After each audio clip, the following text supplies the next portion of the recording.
Hey everyone, Apple released iOS 17.3 to everyone that has a supported iOS 17 device this evening.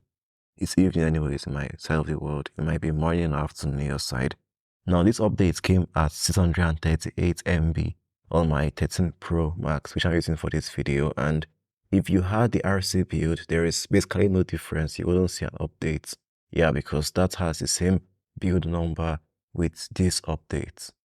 Now, this update has a build number of 21D50 and it brings security measures with stolen device protection. Also includes a new Unity wallpaper to honor Black History Month and culture in celebration of Black History Month in the US, and also features in music and other bug fixes and security updates for your device.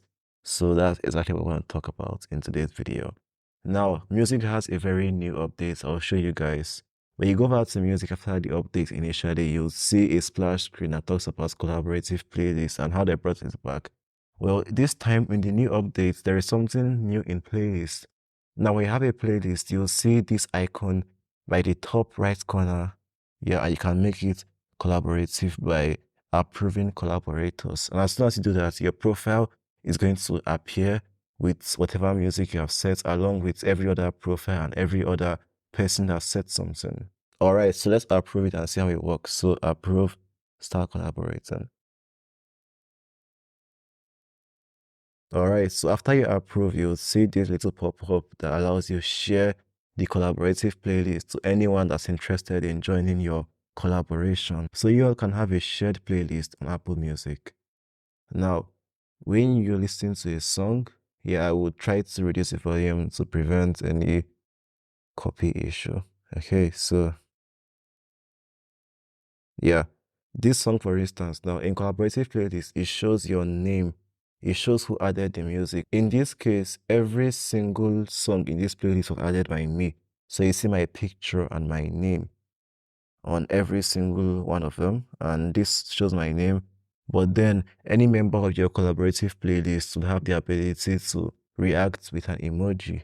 Yeah, to show how they feel about the music, either you or someone else added, or even they added. So I found this one fire. So fire comment, yeah, nice animations. And when you tap on this, you'll see everyone that has commented. In this case, only I have, yeah. So that's basically what's new to Apple Music. You'll see a splash screen initially telling you how everything works and what exactly is new. So yeah, I didn't get to show you guys that because I already gone past that, but you'll see yours. Now there's something else about security. It's called stolen device protection. Let me show you how that works. So you go over to settings and you go over to Face ID and passcode.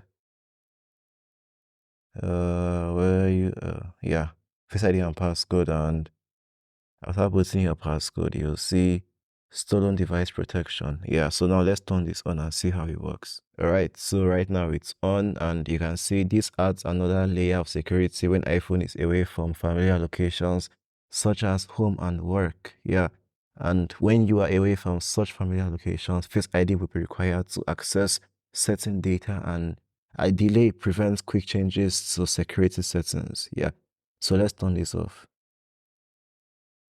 You see, it needed my Face ID to turn that off. Now you can see security delay required to change stolen device protection. Yeah. So it's going to prompt a 1 hour delay. Yeah. Before turning it off. Yeah. Just for security reasons. So yeah. 1 hour left and counting down. Now I did mention something about the new Unity wallpapers. Let's check those out. So you scroll down, hit the wallpaper chain.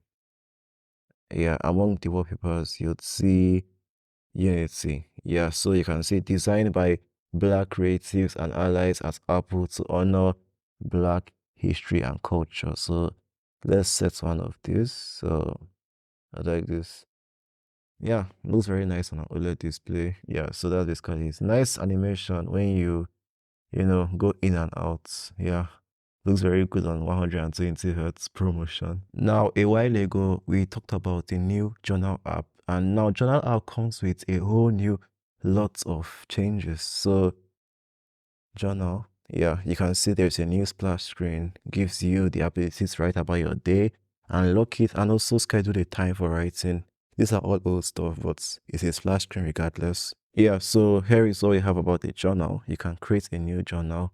You can turn on suggestions. And also, when you go over to settings, and in settings, you go over to journal, there are now a bit new stuff. Yeah, you have the ability to lock your journal with a Face ID or passcode, schedule it, save to photos, skip suggestions, and even take a look at suggestions and privacy settings, the rest of them. So yeah, there are a few new stuff, but we still expect a bunch more to come in future. Alright, so now we have talked a bit extensively about the new features. Now, if I talk about bugs, besides the whole notification bug is still kind of, yeah, it's not as choppy as it looks. Trust me, I'm looking at promotion right here, but it might look choppier on YouTube's, 60 FPS videos. Yeah, but it's nice and smooth, although some people still report kind of color changes and saturation changes while looking at notifications. Yeah, so that's basically just what's there. And also, in the lock screen, everything is quite alright. There are no bugs, and I don't think I can say there are many bugs. The issue with Wi-Fi and cellular seems to have been fixed, because even at some point in iOS 17.2.1, I couldn't really notice any cellular or Wi-Fi issues. Wi-Fi works pretty well. Connectivity is good. Even on a place or day I expect it to be bad, it's still kind of good, and that's a very good sign. Don't forget, this is an older device, yeah, and it's quite good, so I think it's going to even be better on the newer devices. Now, speaking about performance and benchmarks, let's check Geekbench 6. Yeah, so you can see 6 gigs of RAM. I ran a couple benchmarks. Yeah, you can see iOS 17.2.1, which exactly is like 17.3, and I got a very high score. Yeah, almost the level of a 14 Pro. You can see single core, I got way above average, and also multi-core. Yeah, so this is very good performance, and same goes for the GPU. Yeah, 20,814 on Metal score, and it's very close to that of the 14 Pros also. This is 13 Pro Max, don't forget. Yeah, so I guess that's basically it. Should you install these updates? Absolutely. If you're on 17.2.1, because I believe even from testing the first 3 betas on 17.3, yeah, I could report very good battery life on my iPhone 13. That's a plain 13, not the 13 Pro Max. So definitely, I've been waiting for these updates to go live for everyone, and now it's live. So you are free to install it. You have my blessings. Anyways, thanks for watching today's episode of What's New on iOS, and I'll see you guys in the next video. I had you out.